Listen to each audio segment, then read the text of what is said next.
गुप्तचरों से शिशु के जन्म की सूचना मिलते ही कंस कारागार में आ पहुंचा तथा राक्षसी उन्माद व आवेश में उसने देवकी की गोद से शिशु को झपट लिया।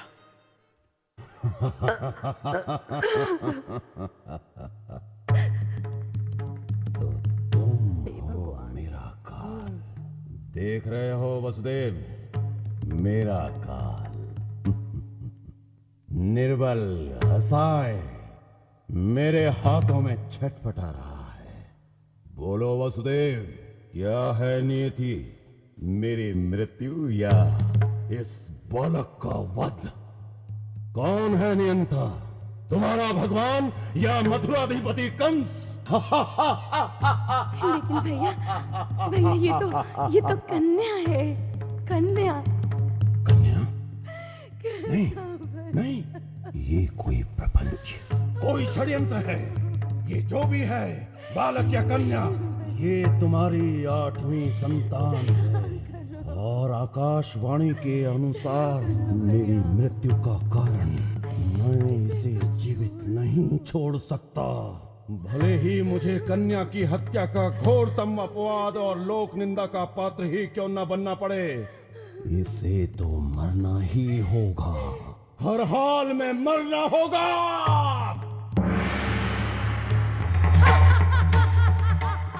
मूर्ख कंस, तेरा अंत निकट है। तू मुझे मारकर काल से बचना चाहता था,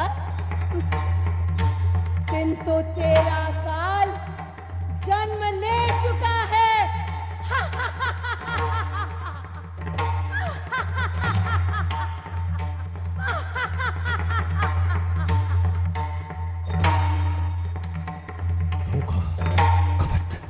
विश्वासघात, वो चाहे कहीं भी हो, कंस से नहीं बच पाएगा।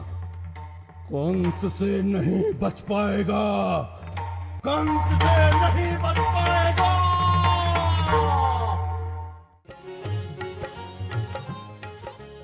गोकुल में नंद बाबा और यशोदा के घर उत्सव मनाया जा रहा है।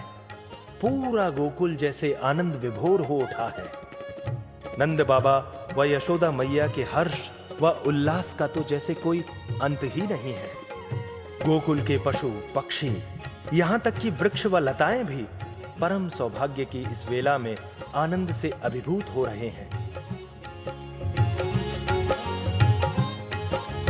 उधर नंद बाबा ने पाकर पुत्र किया उत्सव भारी। गोकुल धाम बना नंदन वन, झूम उठे सब नर नारी। मात यशोदा की मत पूछो, धन्य हुआ उनका जीवन। जब देखो तब काना काना काना की लग गई लगन।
उधर मथुरा में दुष्ट कंस ने देवकी के 8वें पुत्र का पता लगाने के लिए गुप्तचरों का जाल बिछा दिया।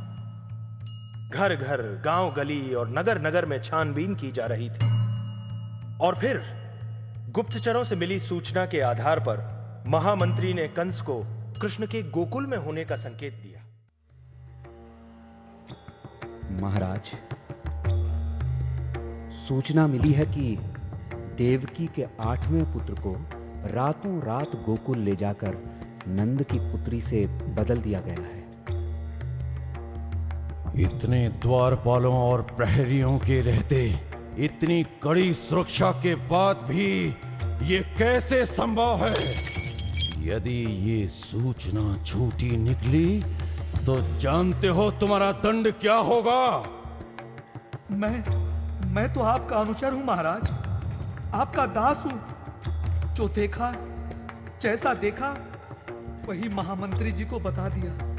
सूचना बिल्कुल पक्की है महाराज।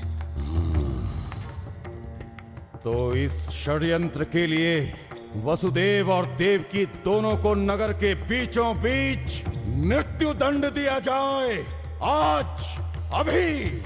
महाराज, आपकी आज्ञा का उल्लंघन करने का साहस स्वयं काल भी नहीं कर सकता। लेकिन तनिक सोचिए महाराज, देवकी तथा वसुदेव के मृत्यु दंड का समाचार जंगल की आग की तरह चारों ओर फैल जाएगा। गोकुलवासी सजग हो जाएंगे और फिर उस बालक को ढूंढना और भी कठिन हो जाएगा। ठीक है, तो सेना को आदेश दिया जाए कि गोकुल पर धावा बोल दें और किसी भी नवजात शिशु को जीवित ना छोड़ा जाए। महाराज, जो काम सरलता से संभव है उसके लिए सेना की क्या आवश्यकता है? एक बालक के लिए सेना का प्रयोग जग हंसाई का कारण बन सकता है महाराज। फिर क्या करें? हाथ पर हाथ धरे अपनी मृत्यु की प्रतीक्षा करें? नहीं महाराज, उस बालक को आसानी से मार डालने का एक उपाय है। यदि आप आज्ञा दें तो मैं अपनी योजना आपके सामने प्रस्तुत करूं। बताओ, शीघ्र बताओ। पूतना महाराज, आपके मन में फांस की तरह गड़े इस बालक के वध का सर्वोत्तम उपाय पूतना ही है महाराज। एक बार ये बालक पूतना के हाथ आ गया तो उसका बचना असंभव है। ठीक है महामंत्री, आपका परामर्श आपकी योग्यता के अनुरूप है। अभी पूतना का अपनी आसुरी शक्ति से आवाहन करता हूं। ओम मंगारकाय भूमिपुत्राय पूतनाय नमः। ओम मंगारकाय भूमिपुत्राय पूतनाय। प्रणाम मथुरा नरेश।